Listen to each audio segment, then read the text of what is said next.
Hello everyone, and welcome to another Design Deconstruct, where we take a look at the first hour of a game and sort of pick apart how it's teaching you the new mechanics and see how successful we think it is. Last time we looked at Dead Cells, and I wanted to look at something that's quite different to that, specifically in terms of pace. So this time, I'd like to take a look at Hollow Knight.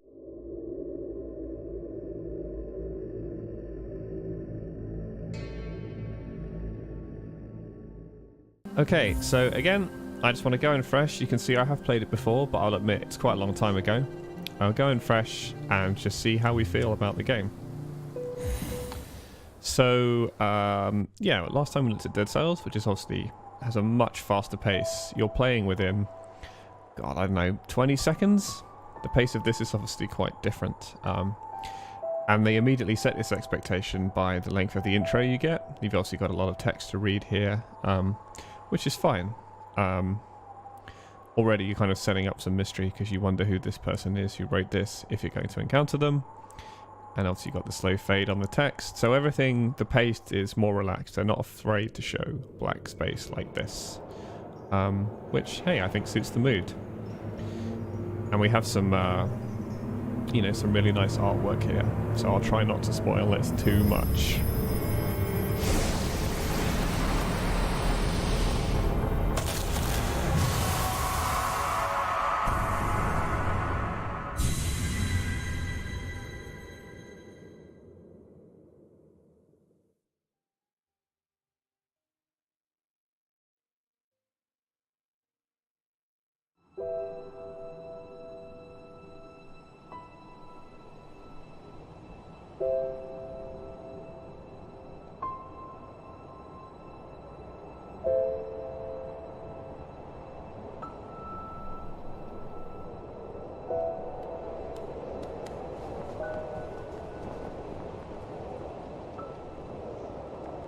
So you can see the pace is so much more gentle here compared to Dead Cells.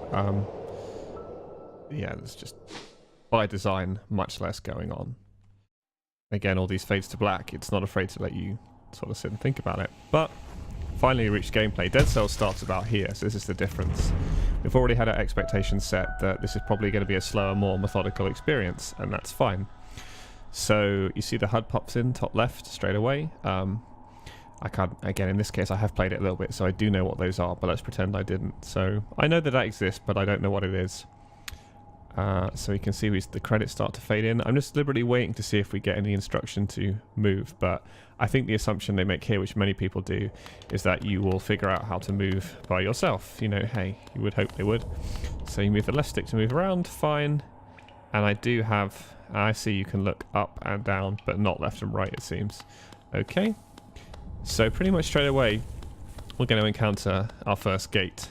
This is the first thing that's going to ensure you know how to do. So at this point, you know you can move left and right, but they know that you need to be able to attack to progress. So you see at the bottom, the X to attack comes up, and as soon as I press attack, is it going to stay there? There you go, it'll fade out. So they've made you do it once, and they'll just confirm it by doing it again. Actually, 3 times. 3 times is the good standard. We try and go through that. So they give you 3 under no duress at all, and there's an enemy here, which of course, oops, you could jump over, but you're probably going to attack. That seems likely. So that's a good setup. You get 3 that you can take at your own pace, and then 1 there's a bit of a pressure. In fact, the realization is that perhaps if I'd stayed here, I would have had space to jump over it, but probably they actually put you in this small space to make you feel that you can't jump over it, that you should probably just attack it. I'm just being difficult, that's what most people would do. So they have confirmed that you know how to attack, and they reinforce it. The next one obviously is jump, so let's just fall in here deliberately. I imagine what happens is, do we get prompt to press A? There we go. So you can see that they say you can hold A to jump, and so at this point you may realise, or you may not, that you've got a multi-stage jump. It's sort of the Mario style jump. You hold A and you'll jump out. Let's test it. So yes, if you do the smallest jump, you won't escape. So this will confirm that you understand there's a longer jump, and you need the longer jump to cover this gap. So you need the longer jump to escape the gap, and to escape this pit rather, and you also need it to cross the gap, so they can reinforce that. There's another enemy, and you've got more space now, so you could jump over it, but again, I imagine most people will just, I'm being so bad at this game, attack it. And also the thing to note as well is that going through here, the camera's pretty neutral. It's, you know, roughly centered on our character, and you notice as soon as I go out to this area, it starts to pull down, probably towards that enemy, just so you're aware they are there. Oops. As you can see, my timing's a bit off. And at this point, you notice that they put lots of these little bushes and things around an enemy, so you're likely to attack those, and then you will know that you can destroy them as well. So you can see the camera's pulled down a bit, and it focuses on these things a bit, so there's a good chance I would attack that, but again, it's not guaranteed. So now it's going to encourage me to use the jump that I've learned how to use now. Again, it's going to sort of ask slightly more of me to string a few jumps together, and it's also going to give me your first sort of feel for the air control. I think the air control in Hollow Knight is quite divisive. Some people love it, some people hate it. I'll be honest, I'm not its greatest fan, but I think, you know, that's good. If this mechanic was, if everyone loved it, I feel like it doesn't have an edge and it's not that exciting. The other thing as well is obviously there's a high skill ceiling for something like this because it's quite twitchy within certain windows, so someone who's very good at this is obviously going to be able to get it to do things that I can't. So we're introduced to something else now, these falling stalagmites or stalactites, I always forget which is which. But it looks like they probably didn't want that one to hit you, but it's positioned somewhere where you're very likely to see it happen. Again, so here's something else new. Are you forced to interact with it? You're not forced to interact with it. Hello. You're not forced to interact with it, but you're not going to miss it, so I can inspect that, right? Just a second. Thanks, Hollow Knight. Hello, cat. Are you happy there? So, this is, you know, the other sort of more classic form of tutorial where it's just going to give you a wall of text to look at. It's not the ideal solution, but they probably discovered that this concept was probably just a little bit too complex to do any other way. So, oi! So, you can collect soul by striking enemies. Once enough soul is collected, you can press B to heal. Fine. So, I've actually got enough to try that, right? There we go. So now I know what that HUD element is that I saw before. And I don't have enough to heal anymore. Fair enough. So let's see. I'm just looking to see if I can see if the camera's... So the camera does lock to this. So again, it's very similar to what we saw in Dead Cells, and it's, you know, it's just the way to do it neatly. The camera locks to this a little bit, which means that instead of orbiting around the player, it's now orbiting around that object within a certain radius. You can see like it detaches about here, comes back to the player. And also it's got loads of visual effects, and the final flourish is that you get that in text that says inspect. So that's a nice way to do it. Because again, you're not forced to do it. So if you're playing this game through after you played it through before, or you already know what this is for some reason, you know what? You don't even have to interact with this. You can just carry on. So if we move through to this, the only thing I noticed actually is the audio. This thing comes in pretty strong for this flying thing. And I'm seeing if the camera is kind of looking a bit towards it. So yeah, I'm already kind of, you know, on board that I know I need to attack that. And I'm just looking at this here. So actually this one, this is probably, I don't know because I haven't played it recently, it's probably a secret or an alternate path, because if you see actually the camera is being repelled from it. So it's actually like a significant part of the screen is filled with black, so it encourages you normally to move away from that. So let's see. So yeah, this, oops. I'm so busy looking at all the details, I'm not actually focusing on the sort of gameplay element. I like the way they have this fade, by the way, between areas. You know, negative space is so important, and so again, like, you know, you've got this presumably critical path to go up here. This is all you're going to focus on. But once you've gone through here, it's like, well, maybe now this is more important. So certainly those spikes. Okay, so another one of these guys. And I'm reminded that I can do this because presumably I've only done it once, and then it fades out once I've done it. Oops. So that feels more intentional. They feel like I was probably meant to get hit by that one. Probably to help reinforce me knowing that I can use the thing to heal. But also probably just a general message for the game to go, hey, you know, we're not always going to be friendly to you. So yeah, I consider this to be a little alternate path, and you can see how that was set up in the way that the camera was actually repelled away from this door, but it was exactly the same door that you've seen before, you know, an attackable door or barrier or whatever. So yeah, clear language used to do that, but also it's subtly telling you that this probably isn't the main route because of the way the camera is interacting with it. So let's just return to the main route. I can hear this guy again. I can see more.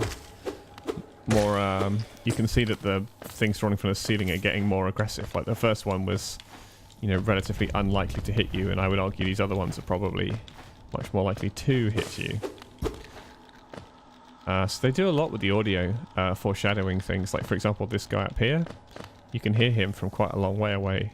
And I'll be honest, I wasn't listening so much at the time, but probably the first time you encountered one, you heard him as well. So that's nice. You get a look at them earlier. I'm just going to see if I look up, can I see? Okay, so that's quite limited, but that's fine. So this is, again, just giving you an opportunity to play with a new jump, right? Because you can see I can actually make... Can I make all of these for the smallest jump? No, so...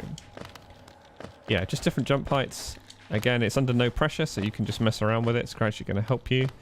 I have no idea what this is here, but...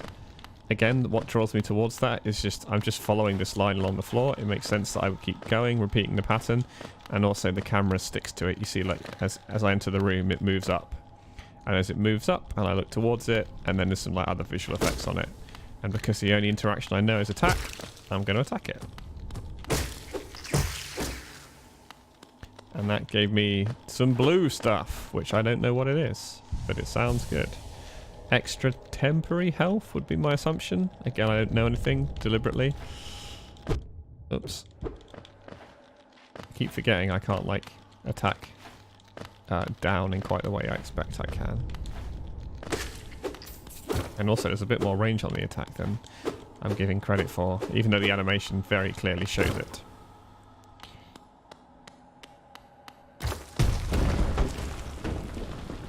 Okay, fair enough. So that's kind of this feels like, again, I don't know, it feels like a classic sort of Metroidvania gating mechanic. So I'm probably not going to get back up there for a while. And you note that I can't get up here, but I can see that, so that's something to remember for the future, as well as the path I was on before. This kind of stuff is good because it it deliberately limits you, so you're not having to worry about this whole huge map. You're going to focus on this one section that you're in. And by the time you get the new mechanic that will allow you to get back up there, or however you return, you won't be so confused about the actual direction you're supposed to go.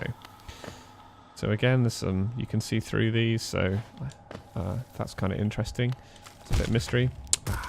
There's not quite as big a window as I expect on like after you've left the ground before you start falling. Okay, so again, you see this thing with the things falling from the ceiling. They've shown you the pillars separately. Sorry, they've shown you the falling things separately, and they've gradually increased the pressure of those. And then they've shown you these platforms to jump on, and now they've gradually increased the pressure of those and the size of them, and now they've combined the two. So that last one, the platform smaller, and the thing falls from the ceiling faster. So I'm noticing there's no spikes here. Okay, so that one was a more overt secret. It makes a little noise. I say secret, I don't know if this is officially what they call secret, but it's definitely like an alternate path. And again, I noticed it because the camera was repelling from it. I don't know what a normal player would make of it. I think they're... Oops, I'm so bad with those. I think they're given the opportunity because if they're observant, they'll notice that the spikes end. Or maybe the hope is that some players sort of slip off the edge and encounter it, but I suspect that really they want players to notice that the spikes end, so they're rewarded for noticing that, moving contrary to the obviously intended path. So I do know I'm supposed to destroy this, but I'm just going to see if anything else draws me to it. I don't think so. I think it's just clearly that it looks weak, and clearly, I think the camera's nudged up a touch, and we can see that that's where we want to be, So now I know that that's a thing. And this is nice. This is the way you should do these things because we've done this small little loop, right? So we know that we were there before, right? So we can see where we fell down and where we came back. So we can draw those two, bits together in our mind. If it was much longer or where you came out was somewhere much further away, you probably lose the connection between the two places and then you've kind of got to do it all again. Right, so actually that wasn't a new ability. I thought it might be that, but that was just a little sort of detour to let you know those kind of things could happen. Now here is a much more obvious camera pull, right? I don't even know what it's for yet, but you see it's focused on the player, and then pretty much straight away it's going up high. So presumably it's just to frame this thing neatly, and that is nice. You know, it's a nice composition where you've got the player in the lower third and the upper thirds are doing different things. So that's another thing to inspect. I've forgotten what the inspect button is. Is a disadvantage of playing lots of games back to back. Okay, so this feels like lore stuff, which is fine, but it's not necessarily my jam. But I respect you've got to deliver it in some way, so this is how they choose to deliver it. Again, it's optional, and so if I don't care and I'm familiar with the concept, I know that I don't need to deal with it. And this here, so this is like a bigger version of the smaller doors I've seen, so I will already suspect I can attack it. And the sort of cracks in it and everything reinforces the fact that I reckon I can attack this. And I can. And so it triggers a little cutscene, very short. Can I go back? I'm always one of those people I have to know, like if you've cut me off. So they haven't cut me off. But my path is, you know, pretty clear. So I forget you can look up and down. Yeah. So even to me at this point it's obvious that if I drop down here I probably can't return here for a while. I don't know if that's true, but that's the feeling it's giving me, because there's no clear other platforms here, and I know from when I've started I'm probably going to get away with full damage, you know, without full damage, so I'm going to fall off here. There you go. It basically mirrors the falling from the start there. So it's already clear that I'm not going to be able to get back up here at this point in time, so I'm not going to try. And anything in that area that I've just passed, I know, hello, I know is no longer, you know, I don't have to keep it in my mind. I don't have to worry that that's involved. So that's nice. You have to kind of shut the door behind the player occasionally. Otherwise, you know, it never ends. You're asking them to hold too much in their mind at once. So again, the camera here has just been framed for a neat composition. It's pushed up higher, so the player's in the lower third. As far as I can tell, purely just because it looks nice. Oh, look, and it gives some space for the description of this town. So that's cool. So here's some guy, same system used, it's the same setup as before for interaction. I already know how that works, but it reinforces it with the thing at the bottom just in case I've forgotten.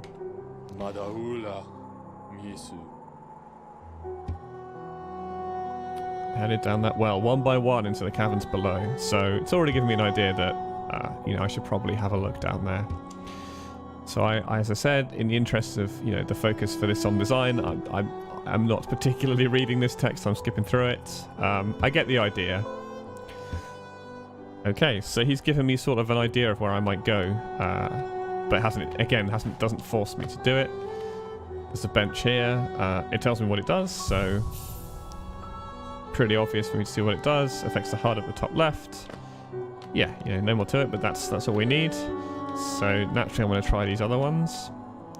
So the fact that this one can be interacted with and these other ones I can't interact with at the moment, again, I don't know if they ever open up, but that builds some anticipation for the future. That gives me motivation to keep playing the game, because I'm like, I wonder what could be behind this door or this door. You know, if I keep playing, maybe I find out. So it's important to set motivation for the player. But they give you one. The first hit is always free. Okay, they give you one. They give you a little bit of something, so that's more specific anticipation. That's like, I'll be able to build my map if I come back here later, so that's cool. And again, there's, oops, I remember that. I'm sure they mean that to happen. I remember playing it before. Can I go back up here? No, I can't. Or can I? No. Don't think I can. Oh wait, I can. That's slightly counterintuitive. Again, it fits their sort of their control scheme, but I felt like I should be able to press up. So I just wanted to finish up along here. So obviously this is the focal point, and I can see that bit where you can drop down. I feel like it's almost intentional that you're likely to just fall into it. I could be wrong, but that's certainly what's likely to happen, because your eye's drawn upwards first. So I'm just going to complete my look along here, just because, you know, hey, that's the kind of way I play. Again, you can say see the camera's pulling up again. I suspect it's just for composition, so you get to look at all the sweet parallax layers in the background. Aha! So again, something else that builds motivation. I know that eventually I'm going to find a way through there, but I can't now. And it also it's completely clear that this is it. Like, I can't go any further. So again, we're sort of setting our expectations about how much stuff we need to keep in our mind at once. We know that we can't go back up on the left. We know that we can't go any further on the right. And we know that this is a hub that, you know, probably more stuff is going to occur. So now I've explored the way I like to, we can go back down here and see what's going on. Boop. So again, kind of reinforcing that thing where, as far as I can tell, there is no fall damage in this game. Could be wrong, but I feel like I'm not, because it keeps telling me that, oh, the character can fall a long way and nothing happens. So I like the way that even just stood here, I can hear the enemies moving around. So again, like, I recognise the noises of some of the creatures I've seen, but I don't recognise all of these, so I know there's something new going on. Excuse me. Okay. So there's a few more subtle camera pulls here. You see it's trying to pull down here, down to that guy. And here it stays neutral. So like, I look at this and my assumption is that, you know, these aren't special enemies or anything particularly of note. But this guy down here, because the camera, oh, it doesn't do it on subsequent things, nudge towards them, I suspect it's different. Oh, okay. He is just, I thought he was an NPC for some reason, but he obviously is not.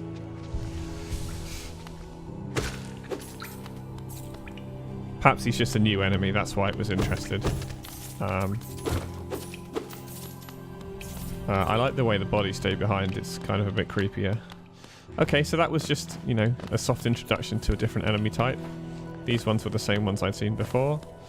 Again, this makes me know that it's going to be like a transition, because the camera is almost being repelled, like it's fixed. Actually, it's not being repelled, it's just stopping, so I know that this is going to do that. So again, these are new enemy types I've not seen before, and looks like they're just going to come straight for me. Can I attack up? I can attack up, so I know that now. So just being cautious here.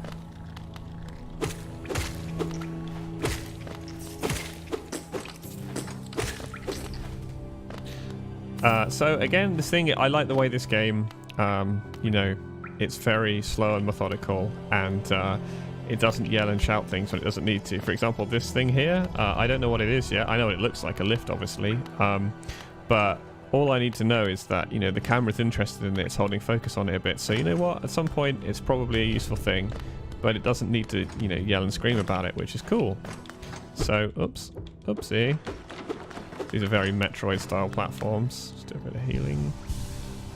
Can I attack down? Yeah, I can. Okay, that's cool. Oops. I was asking for that, really.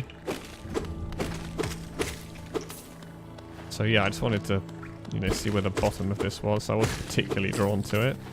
There's quite a lot of enemies around, so I have to be fairly cautious.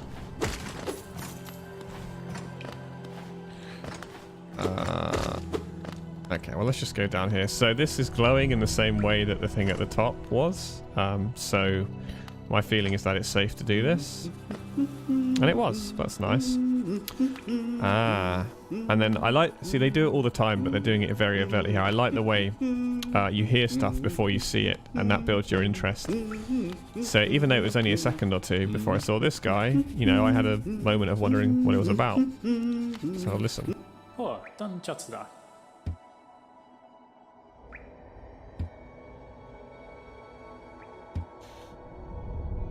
Would I like to purchase a map? Yeah, go on. Give me a map. Hold left bumper to view a map of the current area. View a detailed map of Hallandest in a map plane of the infantry. Fair enough. So yeah, this I find really interesting. They keep it sort of, you know, they make the map into a mechanic. So a map can be a useful thing, but it alone won't show you where you are. If you've not the head for directions, I suggest purchasing a compass from my wife. So we already suspect...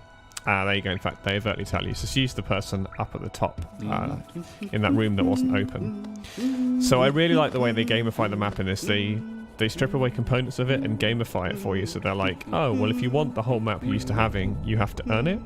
And obviously that's with the currency. And there's probably other things you can do with the currency. So you're trading one thing for another.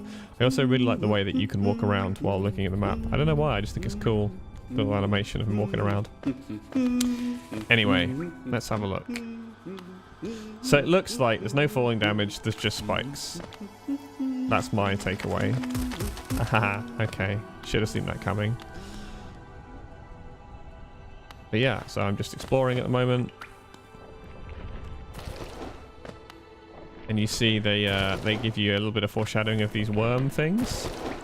Like you get to see one before it could possibly hurt you. And then you get to see one when it's unlikely to hurt you.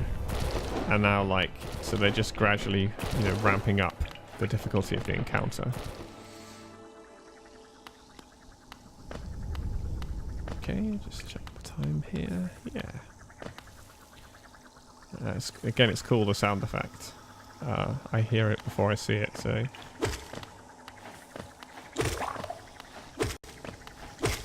Oh, that take a lot more damage than I thought. So this feels like... I must admit, I remember this from before.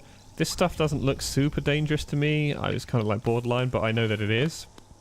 I think the intention is that you are quite likely to knock the enemy into it, so you can see the impact. But again, it's not enforced. They don't, you know, you don't have to learn that. Ah, it's too busy talking. Harsh, but fair.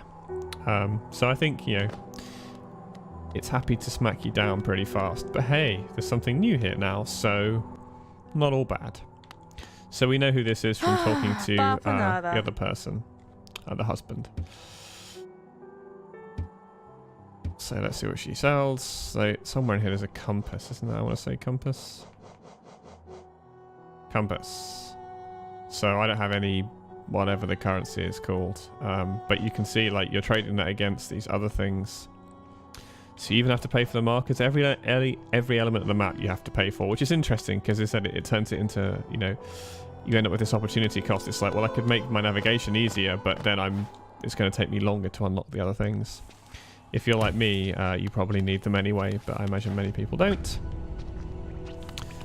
So okay, I know enemies respawn, Metroidvania style. But you know, it's good to have that confirmed in a safe manner. I might just try and rush through these. Because I wanted to see how that thing's going on. So yeah, look at this. Yeah, there's no full damage. Fine.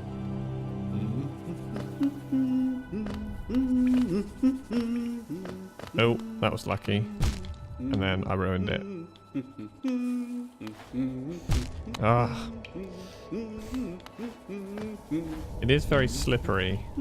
Again, it just feels like it's got a high skill ceiling. And I don't have a natural affinity for those kind of high twitchy air control games.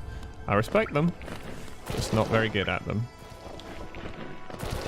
Okay, so let's try and get back to where I was before. Oops.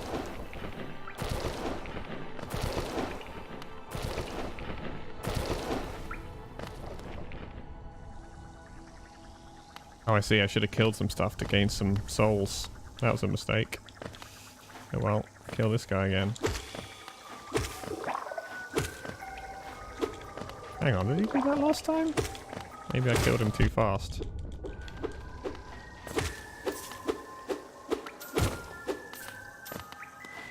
Let's see, have I got enough to do that? Okay, yeah. So this is going to introduce me to the, like, shadow me? Follow me, probably?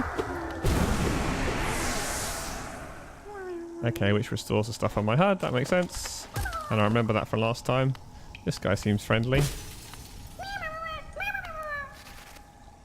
So yeah, you know, I presume that was worth doing. Maybe it will help me later. Anyway, so that was obviously like an alternate path, but we can see that we got taught a bunch of stuff there as well. So that's nicely done. I've learned a few more things to do. And yeah, it's kind of introduced me to these worms in a relatively safe manner. I suspect they will be back. Oh, and I remember, this is one thing I remember from playing it before, is that this is a cool thing, because you might not know this now, and I'm sure I'm going to mess it up, but if you do a down attack on them, you can bounce and reach this very tantalizing thing that's in the top right corner. So just there you go. So that's nice. You might not know that for a while. I don't think I immediately did. So it kind of rewards your experimentation. And you can see that positioned perfectly. Like, I'm going to set up a rule of thirds grid when I do this again. It's just perfectly positioned to, you know, to draw your eye. It's where your eye's likely to be looking anyway. So that's very nice. Okay, this is a cartographer dude. And again, this does all help me sort of align where I am in the world. If I hear him, I sort of know, okay, I've been here before. So I notice there's that passage up there that I can't get to at the moment. Maybe that's relevant later. So let's have a look. I've been this way. You'll soon learn I have a terrible memory in these games, which doesn't help. So more of these. Oops. So it's one of these things that you'll learn that one of the reasons I think this game does so well is even the most basic interaction is very satisfying. Like the noise and the wobble and everything, or even doing this basic attack and all the little noises. It feels good just to do this simple action. I mean, I'm probably not even doing a great job of it, but it feels good. And if you can't get those right, you know, you can't really get anything else right either. So I can hear one of those flying things, even though I can't see it. So I'm kind of expecting to see one soon. And there's this... Aha! Okay. Well, I'm gated, so this is clearly some kind of boss battle. Which I'm not doing a great job of. Is that it? No, rounds. Okay, fine. Aha! Okay, didn't know that was going to happen. I'm learning. Yeah, I wish I could run. I can't run, can I? Nope. Oh, wait.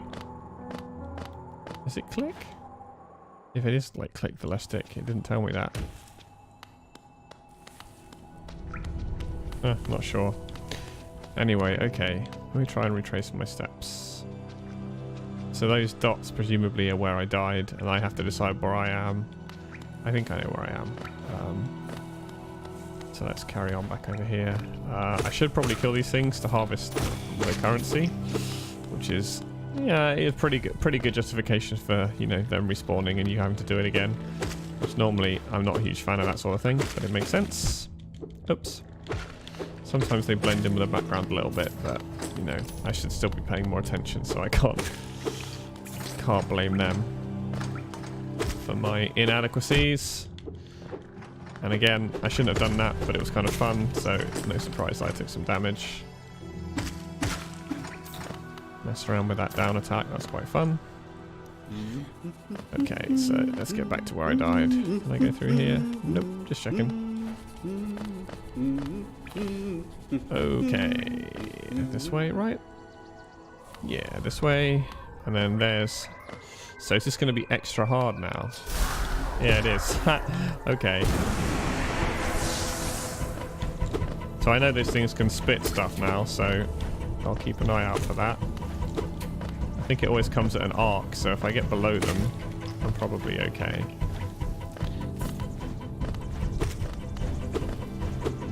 So yeah, I think they can only arc it.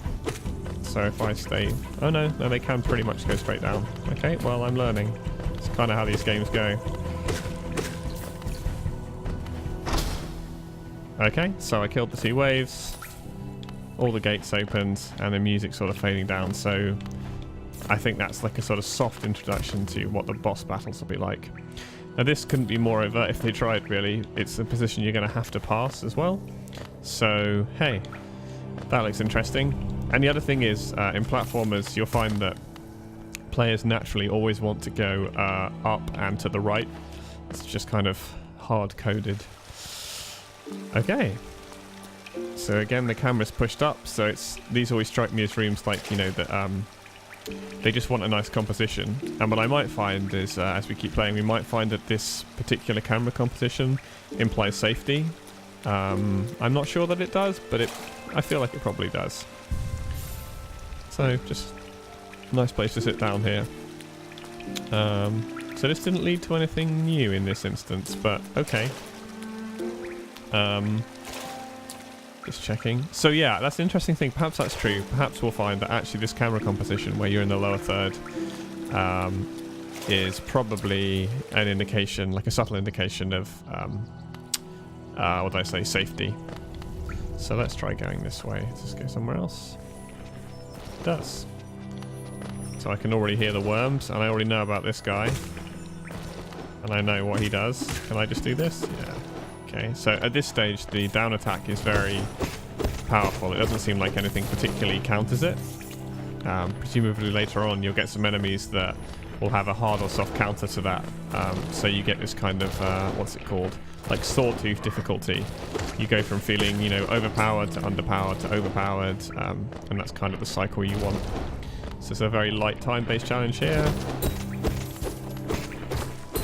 Yeah, that was very heavily signposted, so they probably want you to have a go at that to start to internalize the timing of those worms, which is cool. I like stuff like that. Again, it's all optional. It's all just naturally positioned.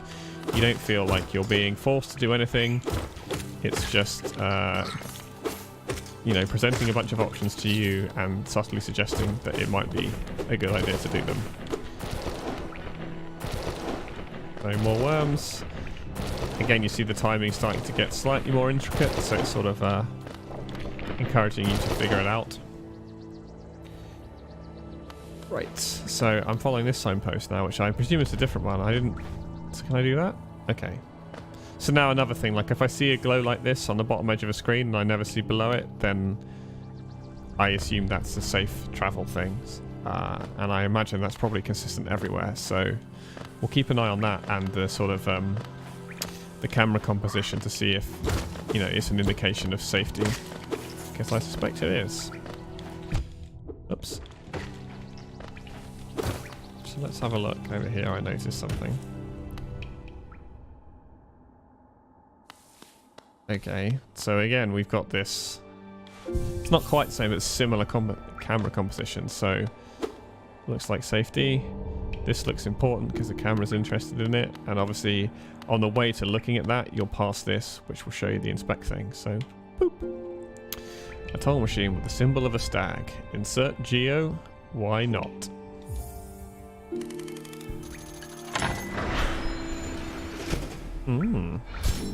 Nice little set piece.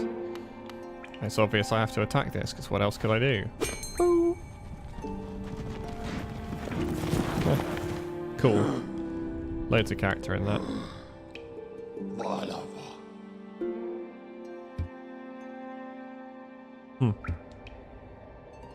So this is the limited quick travel, presumably. Okay. But you can only quick travel to places you already know, fairly straightforward. And again, we were talking earlier about that motivation for the future. You can see there's a big, huge connected network, but you haven't been there yet, so you know that it's coming.